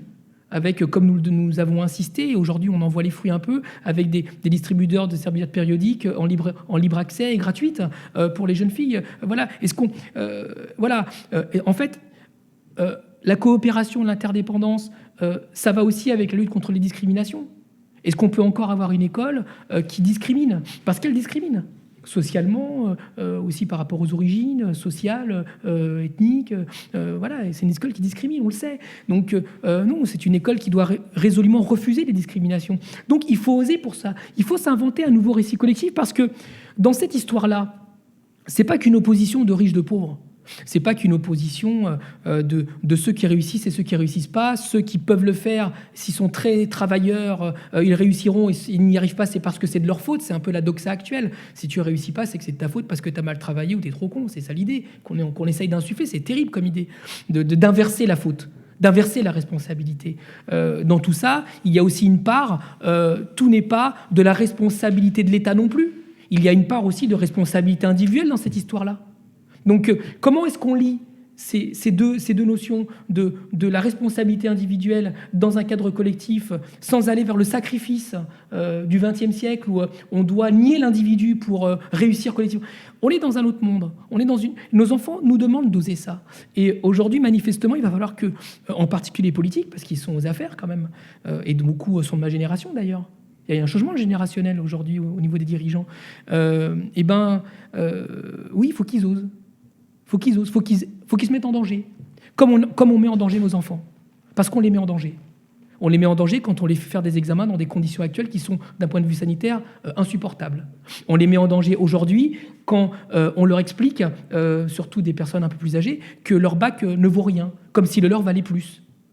C'est très socratique, cette idée que les générations d'aujourd'hui sont plus idiotes ou plus violentes ou plus dangereuses que la leur, qui tout à coup est devenue aussi... Enfin, excusez-moi, celles et ceux qui ont fait la France d'aujourd'hui, ce sont celles et ceux qui sont passés par les classes d'élite, qui ont gagné la course scolaire, qui ont gagné la course sociale. Jean-Michel Blanquer lui-même, il n'a jamais été à l'école publique, il a fait Stanislas, une école privée confessionnelle rigoriste du centre de Paris. Il a réussi la guerre scolaire. Est-ce que l'école qu'il donne aujourd'hui est une alternative à ce que nous sommes? La réponse est non. C'est-à-dire que ce n'est pas parce qu'on a des bons diplômes obtenus dans le passé, pour certains, ou très récemment pour d'autres. C'est pas parce qu'on a les meilleures notes, parce qu'on a fait le meilleur parcours, que forcément on apportera les meilleures solutions pour la France. Et il y a un mythe qui s'effondre. Le mythe, c'est que dans tout ça, on est tous confrontés à la même situation. Parce que face au réchauffement climatique, pour prendre cet exemple-là, qu'on soit riche, pauvre, noir, blanc, jaune, etc., on est tous confrontés à la même chaleur. Et que la question qui se pose quand je dis oser, la question, c'est pas une école qui explique comment est-ce qu'on doit réguler la température de la voiture pour mettre de la clim. Non, c'est de trouver les freins, parce qu'on va dans le mur. Et qu'on soit riche, qu'on soit pauvre ou pas, qu'on habite dans un quartier populaire dans le cœur de Paris ou dans la ruralité, ou on est tous confrontés au même animal. Cette semaine, il y a eu des orages qui se sont abattus. L'orage s'est abattu sur les mêmes têtes. Donc, on est tous confrontés à la même situation. C'est pour ça qu'il faut oser changer l'école, non pas parce que c'est seulement une question de justice sociale. C'est parce que si on ne change pas l'école, qu'on soit riche ou pauvre, on va tous créer les conditions de notre propre extinction. Aujourd'hui, l'être humain est confronté à cette dynamique-là. Elle est confrontée au problème que l'extinction humaine n'est pas seulement liée à un choc exogène, comme une éruption volcanique, comme une météorite qui tombe. Non, l'extinction de l'espèce humaine peut être liée au fonctionnement même de notre société, à l'épuisement des ressources, à l'extermination d'espèces humaines parce qu'il faut les bouffer et qu'on va tellement chercher des espèces qu'on a servies qu'on arrive, paraît-il, avec les pangolins, etc., au coronavirus. Moi, je ne suis pas chercheur, mais je regarde un peu ce qui se passe. Et en plus, à la FCP, on a un conseil scientifique, ça aide. Ça aide de s'adosser à la recherche, ça aide de s'adosser à la connaissance et au savoir. Eh bien, oui, aujourd'hui, nous sommes face à cela. Et l'école doit oser cela. Nous devons oser la changer et la faire disrupter, parce qu'autrement, l'enjeu, c'est que, indépendamment du compte en banque qu'on va avoir, soit nous allons vers une société où 3% de la planète va pouvoir s'en sortir parce qu'elle pourra s'acheter un bunker ou des hectares en Nouvelle-Zélande, comme le font actuellement les grands milliardaires de la Silicon Valley, en asservissant le reste de l'humanité, soit alors on essaye de s'en sortir collectivement en essayant de faire comprendre que la coopération est nécessaire, que l'interdépendance est une réalité et que pour cela, il faut lutter contre les discriminations et c'est ça l'enjeu. Et on est tous sur le même bateau parce que c'est quoi ce bateau? C'est une planète Terre qui évolue dans un univers comme un vaisseau spatial qui avance et aujourd'hui, on est en train de tuer l'équipage.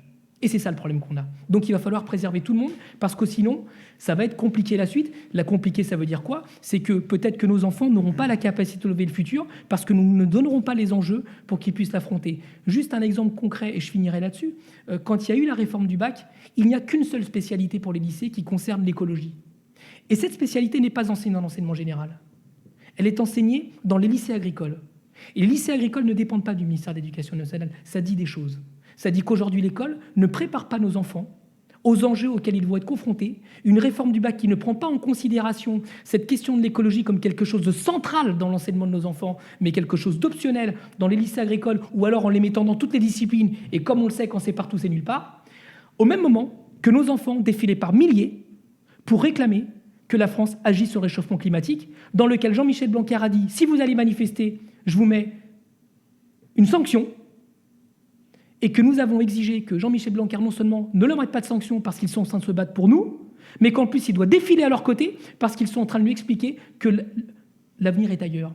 Et que le résultat, ça n'a pas été des sanctions pour les élèves, c'est qu'à l'époque, Gabriel Attal, qui dépendait de Jean-Michel Blanquer avant qu'il soit porte-parole du gouvernement, et il me semble Brune Poirson, qui était secrétaire d'État à l'écologie, ont dû défiler avec les enfants. C'est-à-dire que quand le mouvement se met en place, quand la lutte s'organise avec des objectifs et du sens, on peut gagner. Et c'est ça qui doit apprendre l'école, c'est que l'école peut faire gagner le collectif et non pas la guerre de tous contre tous. Merci. Thierry Guintran. Oui. Oui. Bon, je ne vais pas repartir sur tout ce qui a été brillamment exposé par Rodrigo, mais justement sur la question de la crise actuelle. Hein, et puis on parlait aussi voilà, de l'école après le confinement, qu'est-ce que ça a pu changer, voilà, le monde d'après. Est-ce qu'on va avoir une école d'après, comme on espère, on pouvait espérer un monde d'après après le premier confinement. Je voudrais justement revenir sur ce dont on parlait tout à l'heure, sur le Freinet, la pédagogie coopérative, le mouvement Freinet, bon, qui existe toujours, hein, puisque l'ICEM, qui est d'ailleurs l'association partenaire hein, du SNUIPP, rassemble des enseignants, plein d'enseignants, hein, qui essayent justement de transformer l'école de l'intérieur, l'école publique et laïque de l'intérieur. Bon. Et bien sûr qu'on encourage tout à fait hein, ce travail-là et des associations comme aussi le GFEN, etc. Bon. Mais quand est-ce que ça est apparu finalement le mouvement Freinet? Vous disiez la Deuxième Guerre mondiale, c'est même... oui, donc, tout à l'heure, mais justement, vous avez dit la Deuxième Guerre mondiale, c'est la Première Guerre mondiale. C'est justement face à une des plus grandes boucheries de l'histoire de l'humanité que des enseignants, instituteurs, d'ailleurs souvent, hein, professeurs, on dit, voilà, on ne peut plus continuer comme ça. On doit éduquer les jeunes générations à une éducation de la paix, à la communication non violente, au fait de coopérer, justement, au fait de faire fonctionner la classe et faire fonctionner l'école. Quand on dit classe coopérative, c'est vraiment, il faut le prendre au premier sens du terme, comme une coopérative ouvrière, c'est-à-dire un collectif d'êtres humains qui, ensemble, adultes, enfants, essayent de coopérer, d'apprendre les uns des autres, les enfants de l'adulte, bien sûr. Je veux dire, bon, bien sûr que dans une classe, celui qui en sait quand même beaucoup, c'est l'enseignant. Bon, et il doit avoir de l'autorité, pas être autoritaire, hein, avoir de l'autorité. Bon, comme un maître de judo peut avoir de l'autorité dans son dojo, comme voilà, bon, un enseignant doit pouvoir effectivement faire classe, mais en imposant le respect par ce qu'on fait dans la classe, et pas justement par la peur, la punition, la contrainte, etc. Voilà, c'est en tout cas... Si tu permets, là-dessus, c'est oui. très drôle parce que quand tu fais allusion aux arts martiaux, en fait, dans la classe, il y a certes le maître, mais les plus gradés prennent soin des moins gradés. Tout à fait. Et, Alors, c'est la question dont on posait tout à l'heure sur les classes. Moi-même, par ailleurs, j'utilise des ceintures de comportement dans ma classe, donc tout à fait. Et puis bon, par ailleurs, moi, je suis aussi adhérent à l'ICEM à titre personnel, mais bon, voilà, je reviens à mon propos. C'est vraiment face à cette grande boucherie de la Première Guerre mondiale que ces pédagogies nouvelles sont apparues, hein, et se sont développées. Et peut-être qu'on est effectivement dans une période où plus que jamais, la question de la pédagogie et du rôle de l'école redevient hautement politique et redevient un enjeu de devenir de l'humanité, quoi. Bon. Et ça, c'est pas une question qui regarde que les enseignants, c'est pas une question qui ne regarde que les parents d'élèves, on va dire. Bon, c'est vraiment un enjeu de société, un enjeu de civilisation qui regarde tout le monde. Bon. Et donc qui regarde justement les enjeux politiques au sens les plus larges du terme. Donc voilà, il faut maintenant serrer les coudes et aller dans ce sens-là d'une transformation de l'école tous ensemble.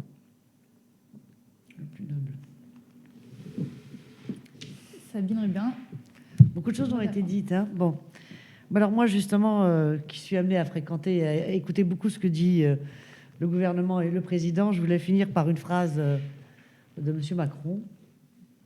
Justement, là, quand il avait décidé de baisser l'âge de la scolarité à 3 ans, de la rendre obligatoire, et avec effectivement l'intérêt, mais aussi comme à chaque fois qu'il y a une mesure, les problèmes que ça pose en matière effectivement d'école privée. Il a dit « L'école, c'est le miroir de la société et le lieu où celle-ci se fabrique. » Alors franchement, si l'école, c'est le miroir de la société, on peut vraiment assurer qu'on est dans une société tout à fait inégalitaire. Hein. Et si c'est le lieu où elle se fabrique, on peut également assurer que telle qu'elle se fabrique actuellement, c'est de façon tout à fait inégalitaire.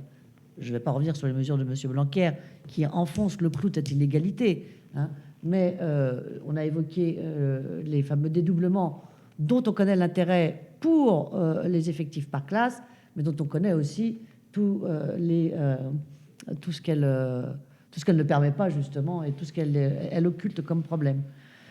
Je pourrais dire la même chose sur la réforme, sur le devoir fait qui coûte des milliards, tout en obligeant les professeurs à faire avec des heures supplémentaires à n'en plus finir, et de l'école, du lycée, sans parler de Parcoursup, sans parler de l'explosion à l'université, enfin, pour l'enseignement supérieur des écoles privées. Donc on est dans une société, effectivement, du séparatisme et non pas de la fraternité, et encore moins de l'égalité. Donc voilà le monde qu'il y a. Alors l'école est devenue malade de ces politiques. Moi, je vois l'école comme un corps malade, comme l'hôpital d'ailleurs. Voilà. Et la société malade avec. Enfin, c'est-à-dire, donc, si on devait metter au nom, effectivement, donc du projet de société qui est porté par la France insoumise, ce projet donc républicain, c'est pas compliqué, hein, liberté, égalité, fraternité. Bon, voilà, laïcité. Bon, mais si on donne corps à ces 3 principes, enfin, on essaie de tenter de nouveau lui redonner corps. Voilà, eh bien, il faut vraiment soigner, pour moi, d'un grand choc pour soigner déjà ce corps malade. Alors moi, j'en ai brossé un peu les à grands traits. Nombre de personnes d'encadrement. C'est vrai que je me souviens que Philippe Mérieux l'avait dit.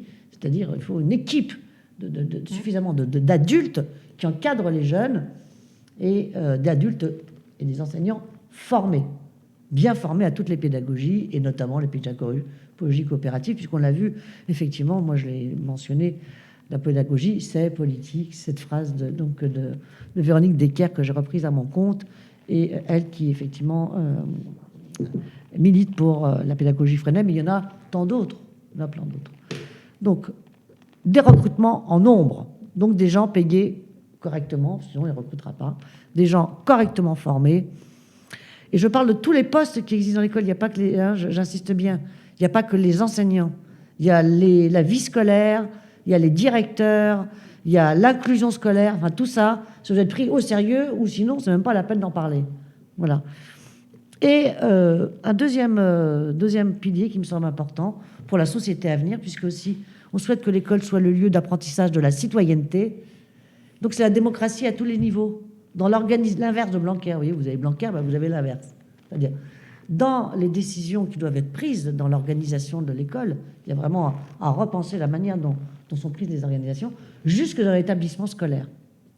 Jusque dans l'établissement scolaire, d'où l'inutilité de la loi Rilhac qui fait un petit chef par-dessus le petit chef. Bon, voilà, j'en profite au passage.